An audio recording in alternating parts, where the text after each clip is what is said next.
ಸಂಸದ ಪ್ರಜ್ವಲ್ ರೇವಣ್ಣರನ್ನ ಮಧ್ಯರಾತ್ರಿ ಬಂಧಿಸಲಾಯಿತು. ಎಸ್ಐಟಿ ಅಧಿಕಾರಿಗಳು ಏರ್ಪೋರ್ಟ್ಗೆ ಇಳಿತಾ ಇದ್ದಂತೆ ಅಲ್ಲೇ ವಶಕ್ಕೆ ಪಡೆದುಕೊಂಡು ಕರೆದುಕೊಂಡು ಹೋದ್ರು. ಇನ್ನು ಎಸ್ಐಟಿ ಕಚೇರಿಯಲ್ಲಿದ್ದಾರೆ ಸದ್ಯಕ್ಕೆ ಸಂಸದ ಪ್ರಜ್ವಲ್ ರೇವಣ್ಣ ಅನ್ನೋದರ ಕುರಿತಾಗಿ ಮಾಹಿತಿ ಸಿಕ್ಕಿದೆ. ತಡರಾತ್ರಿ ಎಸ್ಐಟಿ ಕಚೇರಿಯಲ್ಲಿ ಪ್ರಾಥಮಿಕ ವಿಚಾರಣೆ ಕೂಡ ನಡೆದಿದೆ ಅನ್ನೋದರ ಕುರಿತಾಗಿ ಅಪ್ಡೇಟ್ ಇರುವಂತದ್ದು. ಏನು ಮಧ್ಯರಾತ್ರಿ ಬಂಧಿಸ್ತಾರೆ, ಇನ್ನು ಆಗ್ಲೇ ಎಸ್ಐಟಿ ಕಚೇರಿಗೆ ಕರೆದುಕೊಂಡು ಹೋಗಿ ಒಂದು ಹಂತದ ಅಂದ್ರೆ ಪ್ರಾಥಮಿಕ ವಿಚಾರಣೆಯನ್ನ ಕೂಡ ನಡೆಸಿದ್ದಾರೆ ಎಸ್ಐಟಿ ಟೀಮ್ ಅನ್ನೋದರ ಕುರಿತಾಗಿ ಮಾಹಿತಿ ಸಿಕ್ಕಿದೆ.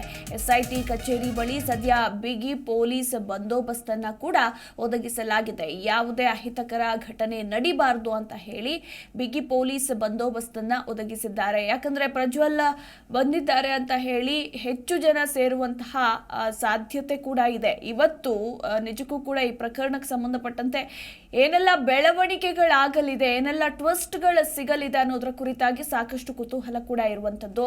ಒಂದು ಕಡೆ ಪ್ರಜ್ವಲ್ ಬಂದಿದ್ದಾರೆ ಅಂತ ಹೇಳಿ ಇವತ್ತು ಹೆಚ್ಚು ಜನ ಸೇರುವ ಸಾಧ್ಯತೆ ಕೂಡ ಇರೋದ್ರಿಂದ ಬಿಗಿ ಪೊಲೀಸ್ ಬಂದೋಬಸ್ತನ್ನ ಕೂಡ ಒದಗಿಸಲಾಗಿದೆ ಎಸ್ಐಟಿ ಕಚೇರಿ ಬಳಿ. ಇನ್ನು ರಾತ್ರಿಯೇ ಒಂದು ಹಂತದ ವಿಚಾರಣೆ ಅಂದ್ರೆ ಪ್ರಾಥಮಿಕ ವಿಚಾರಣೆಯನ್ನ ನಡೆಸಿದ್ದಾರೆ. ಅಂದ್ರೆ ಇಷ್ಟು ದಿನಗಳ ಕಾಲ ಎಲ್ಲಿದ್ರು, ಏನು ಎತ್ತ ಅನ್ನೋದರ ಕುರಿತಾಗಿ ಒಂದಷ್ಟು ಡೀಟೇಲ್ಸ್ ಎಲ್ಲ ಕಲೆ ಹಾಕಿದ್ದಾರೆ ಎಸ್ಐಟಿ ಅಧಿಕಾರಿಗಳು. ಇವತ್ತು ಏನು ಪ್ರಜ್ವಲ್ ರೇವಣ್ಣನ ಭವಿಷ್ಯ ನಿರ್ಧಾರವಾಗಲಿದೆ.